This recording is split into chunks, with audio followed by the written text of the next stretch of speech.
Taking a look at the S&P 500 here as we head into Friday, September 5th, and the non-farm payrolls report. So we've had quite a week.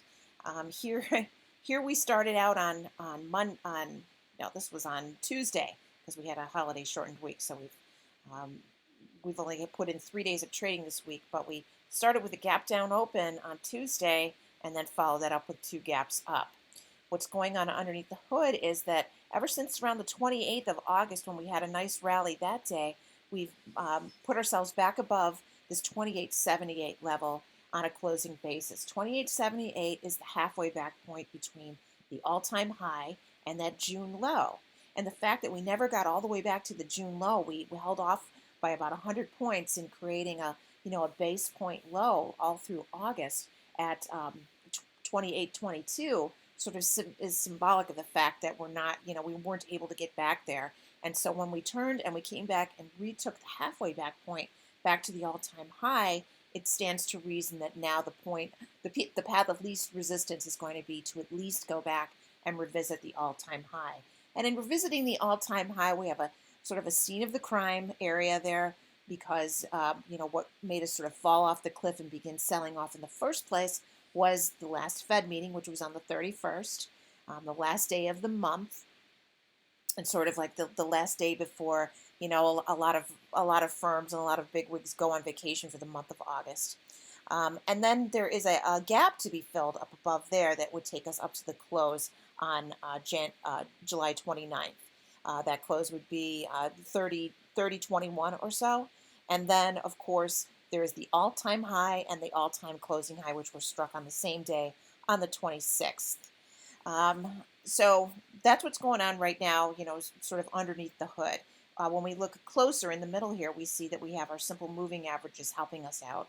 We have our 10 and our 20-day simple moving average, which have both the 10-day is set to cross up through the 100-day, and I do believe that's going to go off finally tomorrow. We've been waiting all week for this bullish cross to happen, but we got kind of slowed down by this gap down open on Tuesday. Then on Wednesday, we gapped up open, and it sort of, pulled things out of that crash course where, it looked like we were going to cross down through. And now here we are with one more gap up open, and if we have at least a flat open tomorrow, I do believe this will pull up through. And so even if we come into the day tomorrow looking a little weak, even if we get a little bit of a sell-off after the non-farm payrolls number, do not be surprised if we wind up with a bullish reversal and a rally that surprises a lot of people because of that bullish cross of the 10 and the 100-day simple moving averages. Okay, it doesn't always work, but it's highly likely that it could work. Of course, if we get a bad reaction to the non-farm payrolls number tomorrow, and we gap down open, this might be delayed, or it might turn the 10-day simple moving average back lower again. But one other thing that's kind of interesting, when you look up a little higher now to the 50-day simple moving average, look at the change in shape that it took today. And these are things that are small bits of crisis that help enhance the moves in the market. They don't run the whole market, but they do enhance the way things move.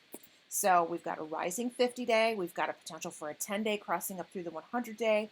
We have a strong, good set of closes above the halfway back point to the June low, and we were never able to get down there to that June low and back test it. Everybody and their mother was pointing to that. Every talking head on CNBC was. So it stands to reason that we're going to move up higher. When we take a look at options and the volume as it went on today, for next Friday's expiration, there was a good solid 4,000 in volume on the 3,000 calls. And at the end of the day, they went out holding at the $8 window.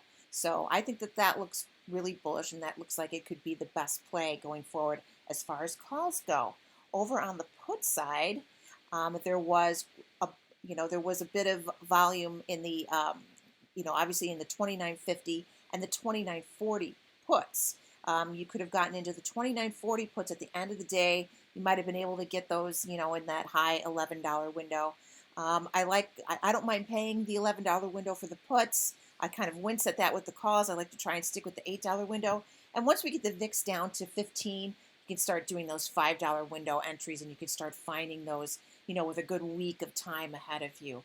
Right now, all you can do on a $5 window is to take something super far out of the money or really close to expiration, and I don't like doing either one of those because when I go into an option, I like to shoot for making a double on it.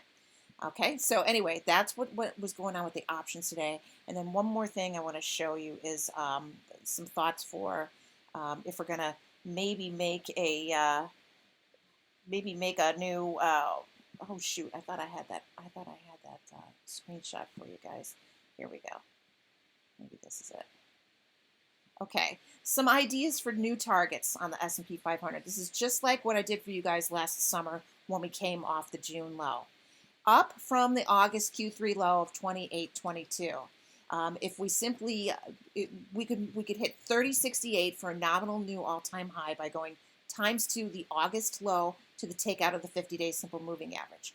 If we were to hit all the way up to 30.89, that would be plus 2% on the current all-time high.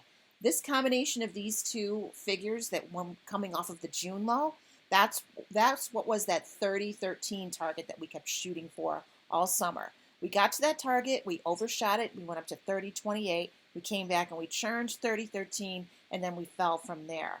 So if we are going to go ahead and do the exact same sets of targets, and maybe this nominal new all-time high would be something that we would set up maybe in front of the Fed meeting that's coming up on the 19th or the 18th, or maybe it's dragged out until the end of September in front of the next meeting on tariffs with China.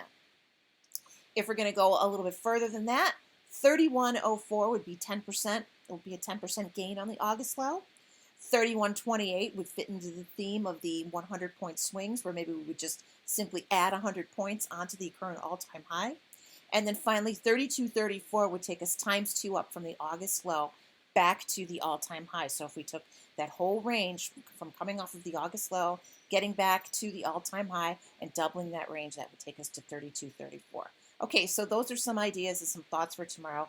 My final thing I want to say is I did not like this at the end of the day.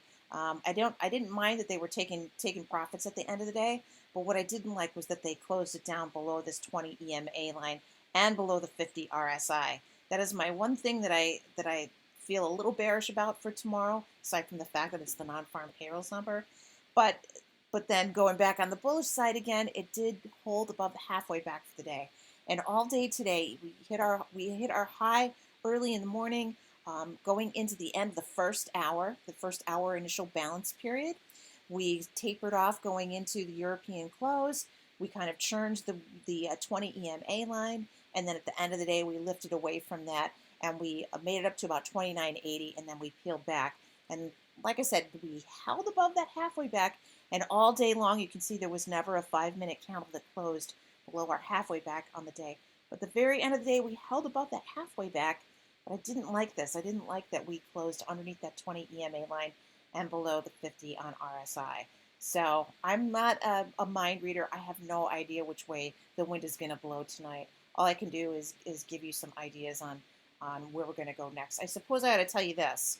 If we are going to have a week open tomorrow and begin to sell off, and you go ahead and you want to buy some puts, what you're looking for here, obviously, is just moving backwards through these levels that have been on our roadmap and been on our list all along. 29.64. If we fall below the halfway back on the day, let's look to test the 29.64 handle.